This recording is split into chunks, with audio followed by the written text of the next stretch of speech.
ជួនការបូជាការពារយុទ្ធធម៌ជូនថវិកាហើយបានផលកូនឲ្យសុំសេចក្តីសុខច្រើនទាំងអស់គ្នាសុខច្រើនទាំងអស់គ្នាកូនណាសូមសាធុចឹងជូនពរលោកយាយសុខភាពល្អអាយុវែង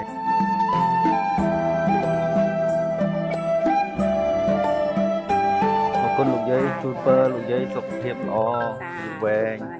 កូនបានសុខដីច្រើនទាំងអស់គ្នាណាកូនណាសូមសុខច្រើនបាទជម្រាបលាចាអរគុណកូន